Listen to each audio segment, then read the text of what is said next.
Hey there, friends. Welcome to Dovetails 2.0, where today we're going to take your tips and tricks and see if I can make better dovetails. So let's see what we got.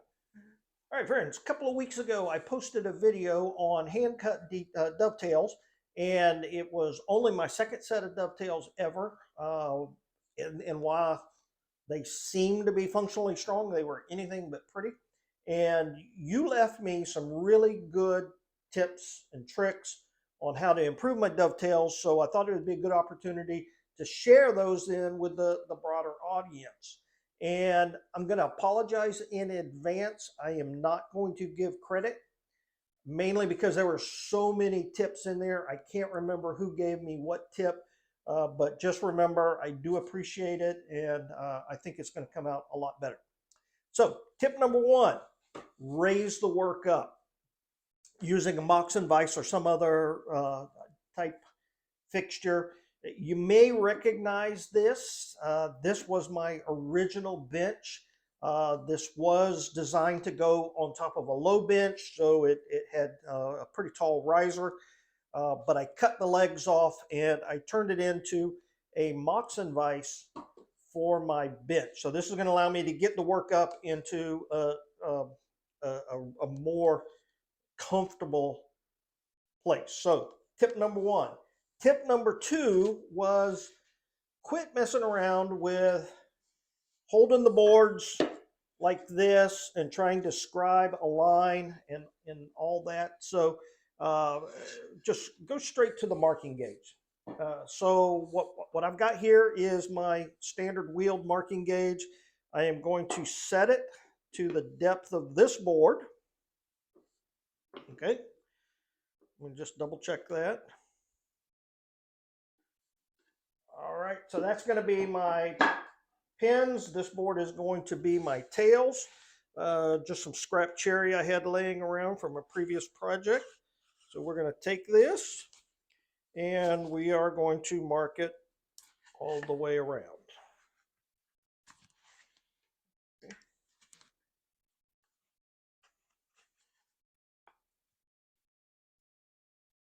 Okay, I'm going to take my pencil and darken the lines just to help me see the line better. There's no real benefit to that, but other than helping me see the line a little bit better. I'll even mark it on the other side.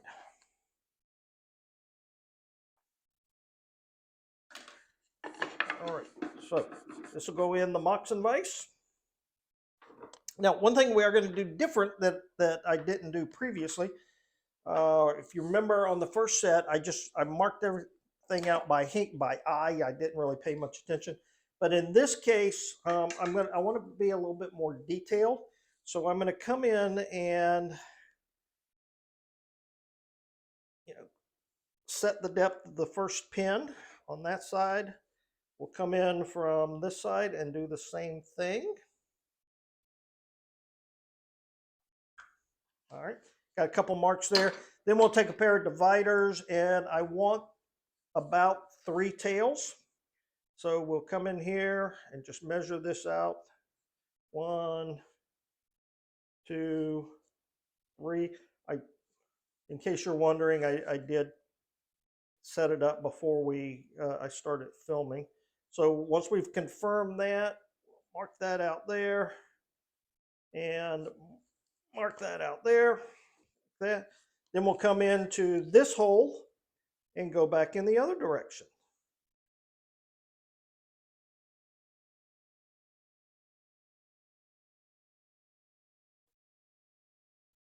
All right, now that I've got my tails and pins laid out, tip number, let's see, 1, 2, tip number 3 was use a dovetail guide. I had thought about this previously, but I considered it to be cheating. But this was mentioned by a couple of different people, including some whose work I've seen and is pretty impressive. And if they think dovetail guides are a good suggestion, Who am I to question that? You know, anytime your work is better than mine, I'm certainly going to listen to you. And, you know, I've had cases where absolute beginners would come in and comment and make some really good suggestions. Sometimes it's nice just to have a fresh set of eyes on things. Now I am marking this with a pencil, but it is more for visual reference than anything else, because tip number 4, maybe I'm losing count here. Tip number 4 was use an actual cutting guide. And this particular dovetail jig is a marking guide and a cutting guide all in once. So we'll put that in there, get it nice and firm up against there. This particular one has some silicone non-slip stuff underneath there, so really helps. All right. Light grip on the saw. I have to say this all the time because I am terrible about it. Every time I pick up the saw, I want to clench it real tight. And that just automatically forces me to rotate the saw. Light grip, okay? Let it register against the magnet there. Let it get started. Drop the handle, get a nice cut going. And then you can come in and finish the cut all the way down to the line. Okay. Next one over, we'll line it up, pinch the guide real tight. Again, light grip. See, I grabbed it much too hard. Light grip. Come in, cut down to your line. Okay.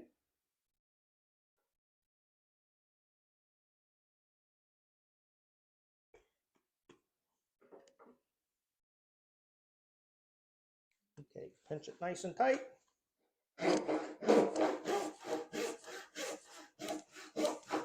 The handle, get a nice bite going there. And then saw on down to the line. All right. The next tip is one where I'm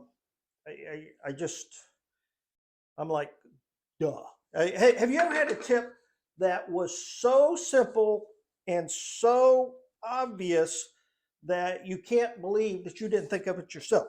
But I didn't, and that's the point. So in my previous video, I mentioned that when I was tilting the saw to the left, I was doing okay. But when I had to tilt the saw to the right, I never could track properly. And a couple of people said, well, instead of doing that, rotate the work and cut vertically, which I think would certainly work. But then somebody else suggested, just flip the work around. And this is where I really wanted to smack myself. This is so obvious, just flip it around. There's nothing wrong with that. Okay, now I'm able to tilt it to the left.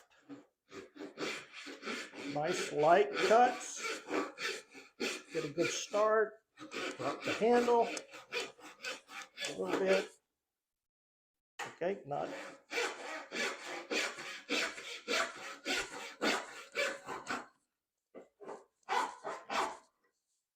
Okay.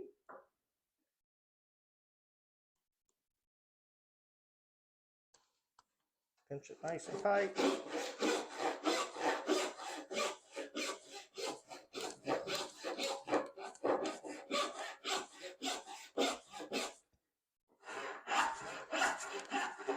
So on down to the line.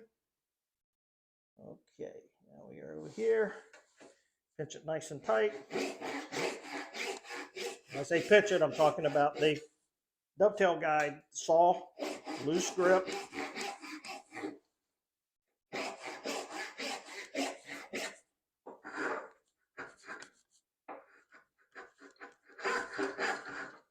All right, see.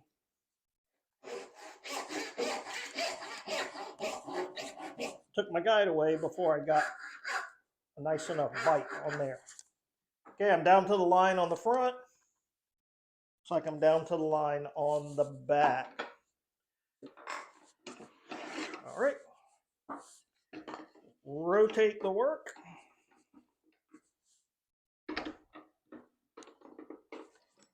All right. So the next tip is one that, quite frankly, I'm embarrassed that somebody had to actually tell me, because you've heard me say this before. The value of a knife wall cannot, in my opinion, be overstated, because I've had so many cases where I just couldn't get a good cut.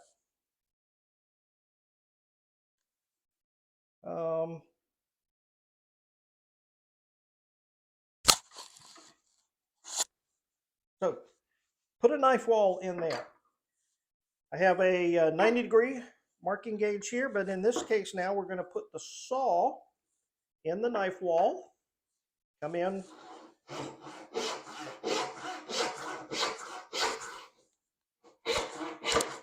Boom. Off we go. So this particular one, I've really struggled, this particular cut, I've really struggled making that square for whatever reason. So this is a good time to check that. So it is square in that direction, and it's square that way.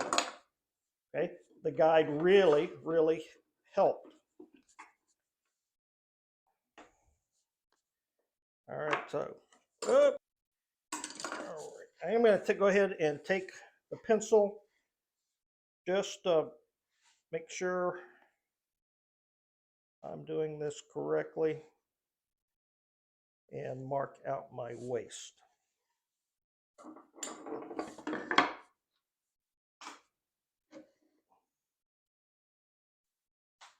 Move the guide off to the side.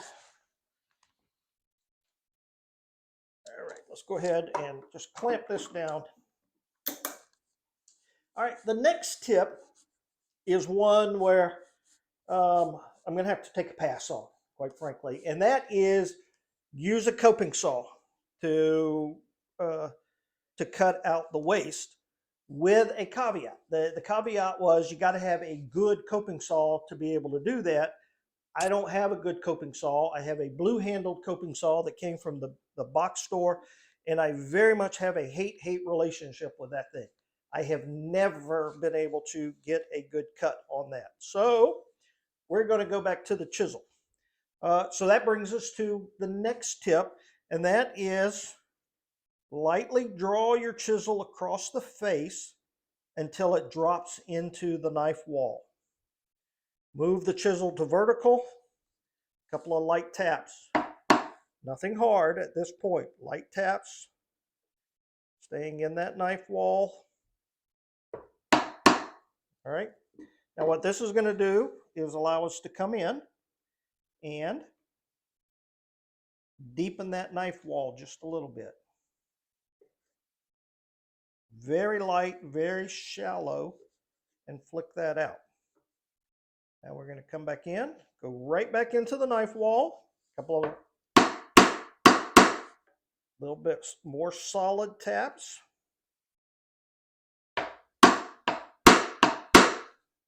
Okay. Now we're going to come in, go a little bit deeper.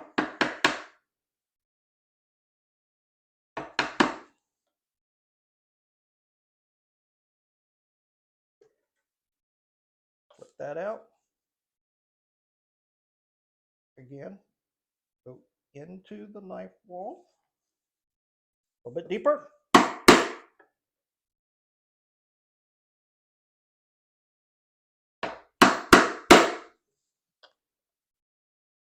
Come in. We can go in slightly deeper. And we'll do this one more time until we get about to the halfway point. A little firmer rasp there. Okay. Now we can go in even deeper. But we want to be careful not to go all the way through, because what we're going to do then is flip the board. So normally I would do both. I think I would do both of them at once. But I'm not going to make you watch all that. But same thing, come in, drag your chisel across until it drops into the knife wall. Do it by feel, not so much by sight. See, I hit that one a little too hard. This is only supposed to be very, very light taps. Okay, and that actually caused me to get off my line just a little bit.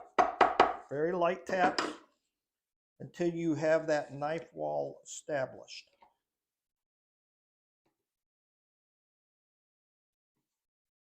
Okay.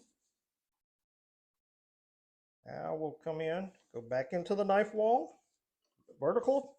Get a little firmer, go a little deeper.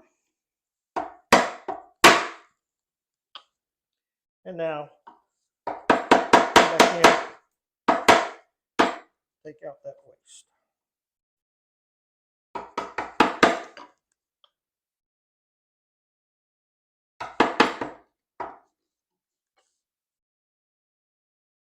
All right, so my inclination or my instinct at this point is just to whack it pretty hard until that thing pops out. So really have to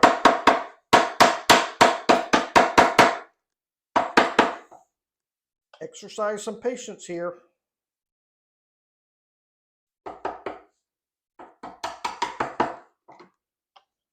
Okay, now I am getting close. I should,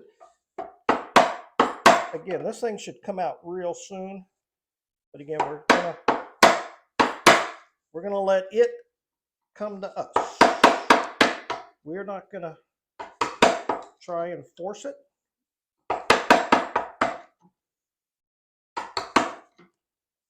Just let it do the work. Oh, there it goes.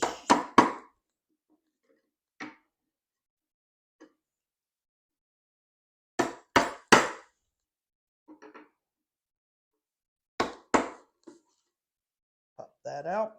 All right, we got a little bit of cleanup to do. Not much, though. Get a paring cut in there. Clean up that shoulder. All right, looks pretty good. All right, friends, at this point, you don't have to watch me do the next tail, but we're going to do the exact same thing. So we'll come back after this one is done and start working on our pins. Actually, we'll do our cleanup first and then start working on our pins. All right, back in the vise. We're going to need that here in a minute. So back in the vise, and let's do a little cleanup on it. Actually, shouldn't have to do much. Let's get a narrower chisel here.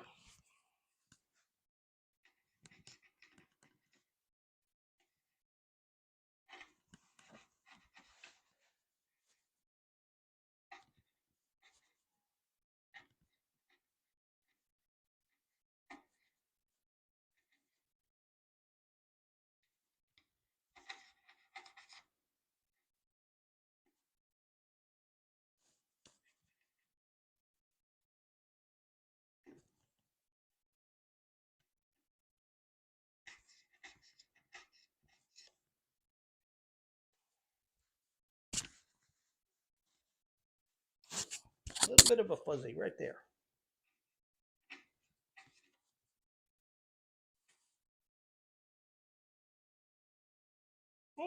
Not too bad. Not too bad. All right, let's grab our other board. Okay, so do the same thing. Let's reference this board.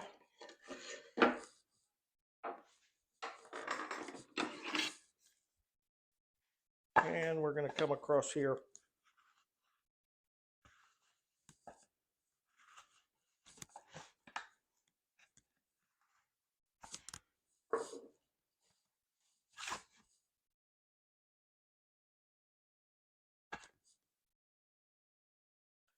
Help me see just a little bit better.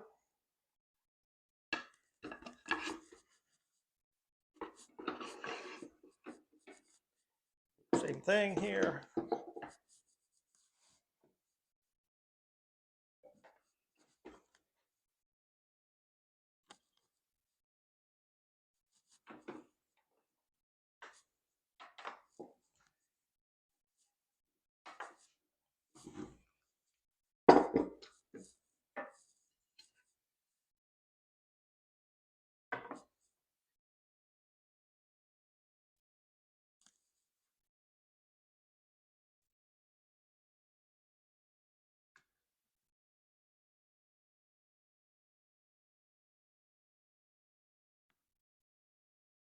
Set it up by feel.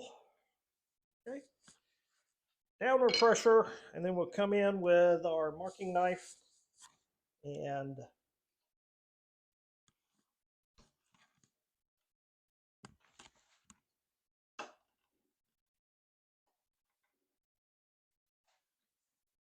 rotate the body a little bit. Yeah, let that slip. That is not supposed to happen. Okay, let's get it lined back up again the best we can. There we go.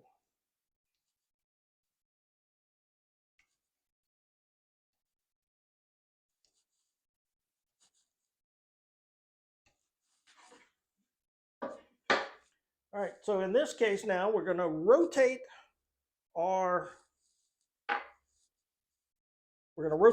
guide because we want to cut vertically straight down but across at an angle there. Oh, before we do that, let's take our chisel. Let's identify our waist. So we need to keep the pin.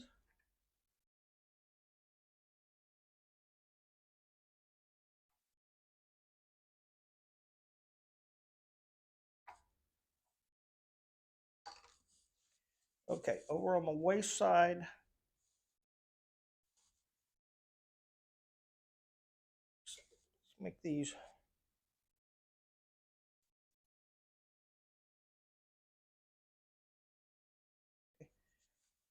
just a little deeper for the chisel to register against. I mean the saw.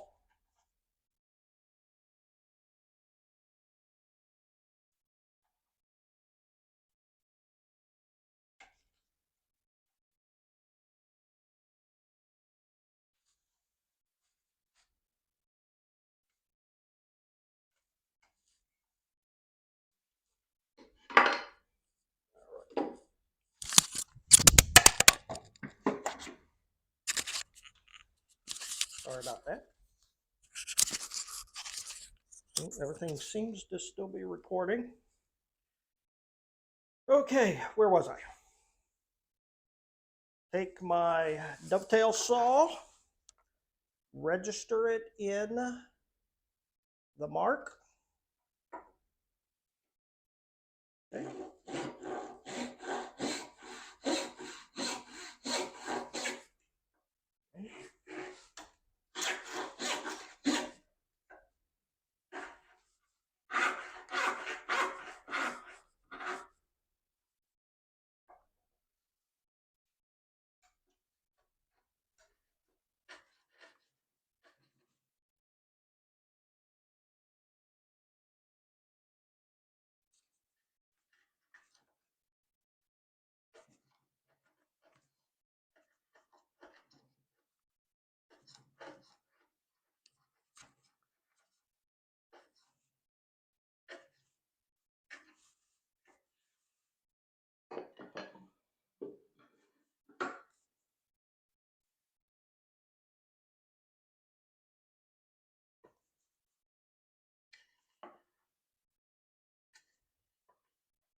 All right.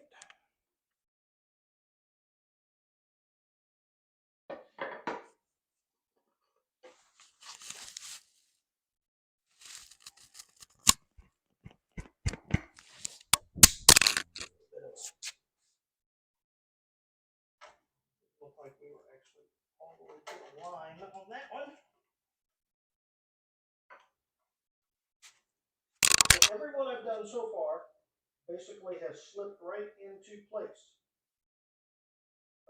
which means my dovetails were too loose to begin with.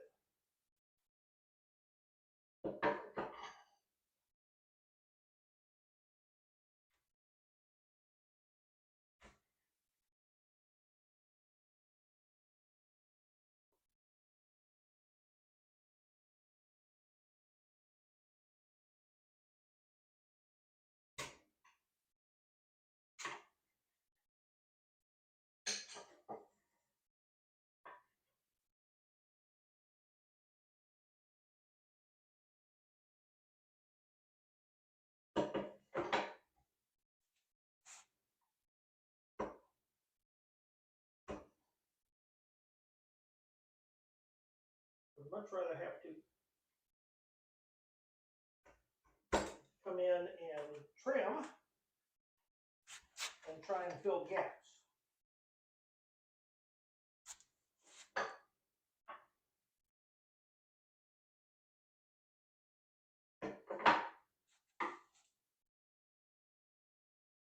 But I can guarantee you I'm probably going to overshoot and end up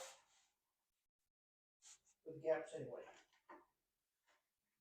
But I think the gaps will be much smaller.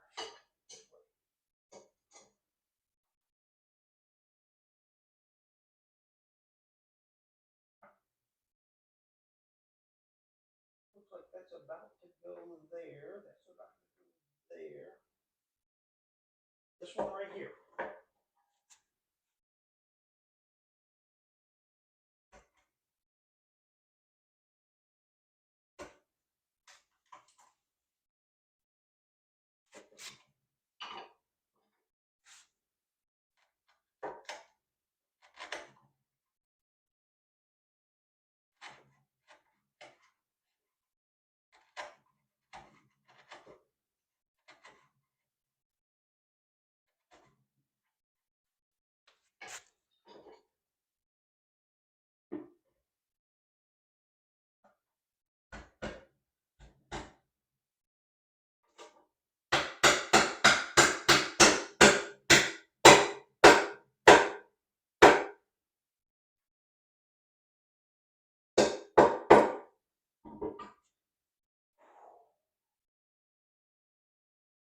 Not perfect, but I can tell you, worlds better than what I did previously. World. All right, certainly not a perfect dovetail, but this is so much better than what I've done before. You can see I've got a gap here and a gap here where I trimmed the pins just a little bit too much, but I've got a real nice tight fit here, here, and here. The other thing is that the dovetail supports itself, whereas my previous dovetails kind of were a little floppy. This is nice and firm. So while it's not a picture perfect dovetail, I think this is a very functional one. Another comment that came out is that you need to do about 10 sets of dovetails before you start getting it. This is set number 4. And I think your tips and tricks have kind of sped up the process for me. Friends, thank you so much for all your tips, tricks, encouragement. I really think this is helping jumpstart my hand tool woodworking journey, and I really do appreciate that. So, if you're not into dovetails yet, get out there. I've just proven that it can be done, and if I can do it, anybody can do it. So, friends, take care. God bless.